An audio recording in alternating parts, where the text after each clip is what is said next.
A Cape buffalo stands at the edge of a muddy river. Ticks crowd its ears, its eyes, its neck, its groin.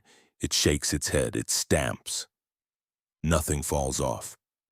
Then a brown shadow drops from the sky.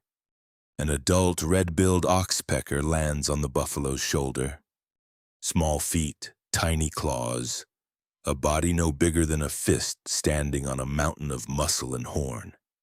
Behind her, a second bird lands, smaller, duller. Its bill still soft at the edges, not yet the deep red of an adult's. Its landing is clumsy. One foot slips on wet hide before it catches itself. This is a fledgling, only weeks out of the nest, and today it is here to learn. The adult gets to work first. Around the ear, then into the fold behind it. One tick disappears, then another. Her bill moves fast, scissoring through short hair, snapping shut on anything small and dark and full. The fledgling watches. It does not move yet. Then slowly it tries. It hops toward the buffalo's neck. Its bill dips into the hair, misses, tries again. A tick gripped, pulled free, the first catch of its life. It does this again and again, around the shoulder, along the spine, into the thick folds behind the front leg. Each catch a little more confident than the last. The buffalo barely notices. It has done this 1,000 times with 1,000 birds. This is simply what happens on its skin now, the small price of walking through tall grass. By midday, the pair has moved down the buffalo's flank. The adult works the tail base, where ticks gather in the coarse hair like seeds in a field. Around the eyes next, along the lash line, careful and precise. Down into the groin, where the skin is thin and the ticks are thickest. The fledgling copies her, a few feet away, still slower. Still missing more than it catches, but working the same ground the same way. Dragonflies cross the water behind them. A pair of egrets wade in the shallows nearby, unbothered by the birds overhead. Somewhere upriver, a kingfisher drops, rises, drops again. The scene has the quiet rhythm of something repeated every day for longer than anyone watching has been alive. A sudden call cuts through it, sharp, repeated. The adult's head snaps up, eyes fixed on the tree line. The fledgling freezes mid-peck. Nothing comes. A false alarm or a warning meant for some other animal further off. The buffalo barely lifts its head. The adult settles back to work within seconds. The fledgling takes longer to relax, feathers still raised along its neck. This too is part of what it is learning, when to watch, when it is safe to look away again. The fledgling moves toward the buffalo's shoulder once more. And there, it finds something different. Not a tick, a wound, small, half-healed, the skin around it still soft and open. It does not know the difference yet. It pecks at the wound the way it pecked at a tick, once, then again harder, pulling at the edge of it. The buffalo's whole body tenses. Its skin ripples beneath the bird's feet. Its head snaps back toward its shoulder, horns swinging low and fast. The fledgling barely lifts off in time, wings beating hard against the sudden wall of air. It lands 3 feet away, chest rising and falling, feet gripping the hide tightly, waiting to see if the danger has passed. The adult does not stop working the tail base. She has seen this before. Because oxpeckers do not only take ticks. Sometimes they open old wounds again, or keep them from healing, feeding on blood instead of parasites.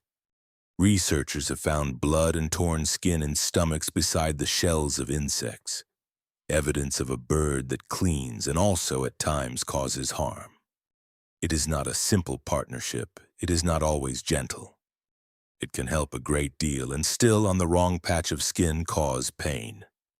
The fledgling waits a long moment before it moves again. When it does, it goes back to the ears. The safe ground. Ticks only, small and dark and full, nothing soft, nothing already broken. It does not return to the wound. This is the lesson every young oxpecker learns sooner or later, on the back of some patient giant. Not every soft place is an invitation. Not every opening is food freely given. The skin that tolerates 1,000 small pecks a day still remembers the one that goes too deep. As the sun climbs higher, the buffalo wades further into the river, water rising past its knees. The adult oxpecker rides its back without concern, unbothered by the shift beneath her feet. The fledgling follows, landing lower on the shoulder this time, closer to where the adult works.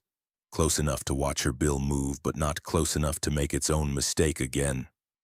For an hour, they move together across the buffalo's back and neck, taking ticks from behind the ears, along the jaw, down through the mane between the shoulder blades, across the ridge of the spine where the hide is thickest. The fledgling's catches grow steadier, its grip firmer, its aim better with each pass. It is not yet as fast as the adult, it will not be for months. But it no longer hesitates before every strike, and it no longer wanders toward the softer, broken patches of skin. By late afternoon, the buffalo has drifted to a shaded stretch of bank, and other cattle join it there, drawn to the same patch of shade and the same slow water. More oxpeckers arrive with them, adults and a few more fledglings, spreading out across half a dozen backs at once. The air fills with the quiet clicking of bills against hide, dozens of small transactions happening at once, none of them announced, all of them understood. One young bird on a different buffalo entirely makes the same mistake. A wound reopened, a sharp jerk of the head. The lesson repeats itself animal by animal across the whole herd, the same way it has for longer than any single buffalo has lived. Further along the bank, a jackal moves low through the grass, watching the herd from a distance. It does not approach.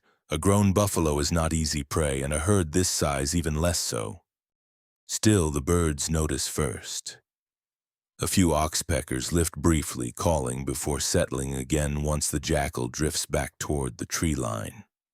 The fledgling watches it go, head tilted, then turns back to the ear it was working before the interruption. This too is part of the arrangement. The birds see danger before the herd does. The buffalo trusts the sound of their calls without ever needing to understand why. Just trust, built through a strange partnership. The fledgling stays close to its mother through all of it, watching where she lands, watching where she does not. As the sun begins to fall behind the acacia trees, the buffalo herd settles into the shallows for the evening. The birds thin out, one by one, lifting off toward the trees where they will roost for the night. The fledgling is among the last to leave, taking one final pass along the buffalo's ear before rising into the orange light. It has not touched a wound since morning. The buffalo lowers its head to drink one last time before dark, water rippling out in slow rings. The fledgling shifts its weight on the broad shoulder, feathers settling, wings folding tight against its small body. Around it, the last of the day's light catches on the surface of the river, gold turning to gray. By the time the birds reach the roost trees, the fledgling's flight is steadier than it was that morning. Its feet find the branch on the first try. It has covered a wound and been thrown back for it. It has taken 100 small ticks and been left alone for everyone. Both lessons sit in it now, side by side, the way they sit in every oxpecker that has ever ridden on the back of something larger than itself. Tomorrow it will land on some other patient animal and take from it what it has learned to take and leave alone what it has learned to leave. Nothing was explained to it, nothing was said at all. It simply watched and tried and felt the ground shift once beneath its feet, and understood. That is how the lesson is passed down, on the backs of giants, one fledgling at a time. Not through teaching. Through the weight of a hoof, the swing of a horn, and the quiet difference between a tick and a wound.